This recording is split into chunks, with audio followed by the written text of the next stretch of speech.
is a very important day for the party. The campaign launch is where parties, the major parties, are able to bring all of their messages together and make a pitch to the voters for their trust on election day. And that is Julia Gillard's day today. Let's go to Mitch Fifield on the issue of asylum seekers. Tony Abbott's campaigning today, Mitch, as we've been reporting this morning, in Sydney's West, in a number of those marginal seats. And the issue that he's chosen to hit today is asylum seekers once again, and suggesting that he would take the call from naval commanders and make the decision himself. Now, is that going a bit too far logistically? Can you really see that working?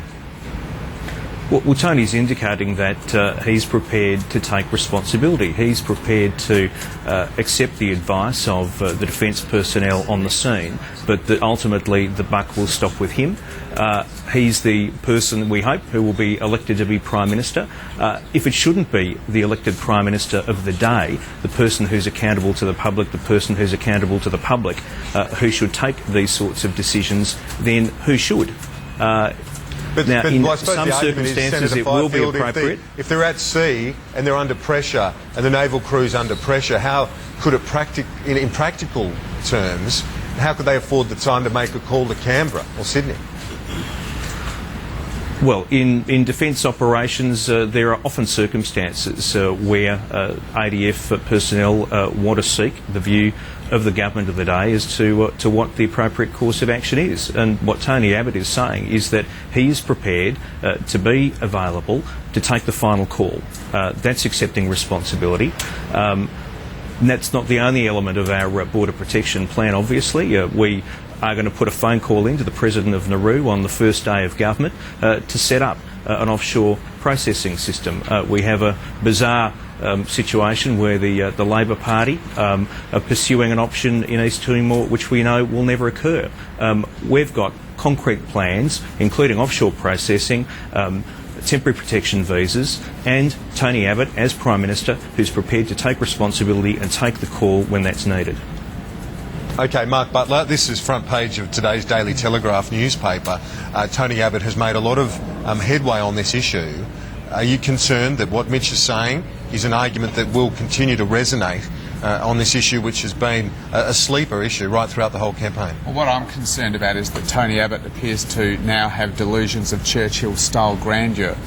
This would be a gimmick bordering on farce if it wasn't so serious and potentially dangerous. We train our professionals, the commanders of our Border Patrol authorities, to take these decisions, and regardless of whether or not we agree with Tony Abbott's policy of turning the boats back, even if we agreed with it, and we line up with Philip Ruddock on this, we don't think it's a practical policy. It places our own service personnel at risk.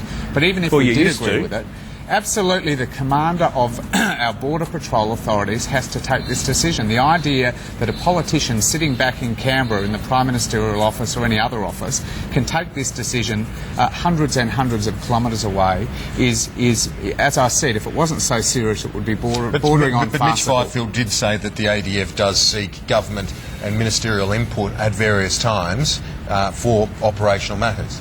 Well, from time to time, operational decisions are asked for approval. But what Tony Abbott appears to be saying is he's going to make the call. He's going to take the decision whether or not a boat should be turned back, given a range of operational circumstances that only the commander on the scene can really know about. So, look, this is a gimmick.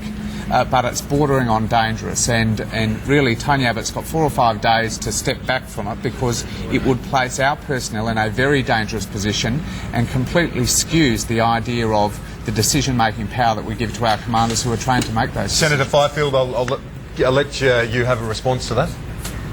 Well, both Julia Gillard and Kevin Rudd, before the last election, said that in circumstances where it was appropriate, they would turn back the boats. Which is what we're saying now.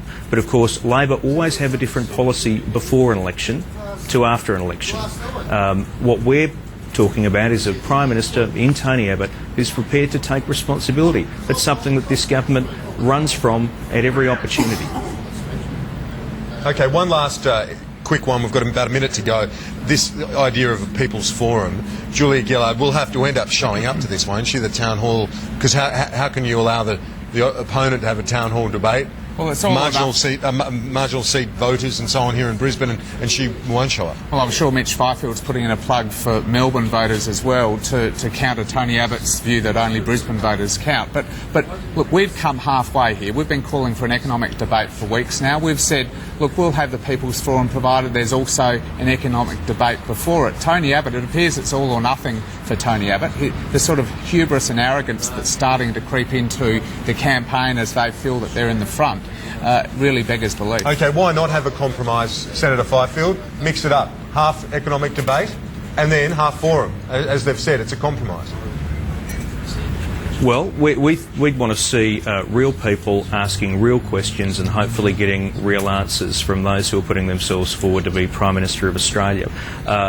This concept of the town hall style meeting, I think, is a good innovation. I think it's an improvement on the traditional format of debates which we've seen before, which simply provide Julia Gillard the opportunity to deliver an opening statement, which is her focus group tested lines, to then see her take questions from journalists and deliver more focus group tested lines. We think you can do better than that. There's plenty of opportunity for journalists to ask questions. Let the people have their say.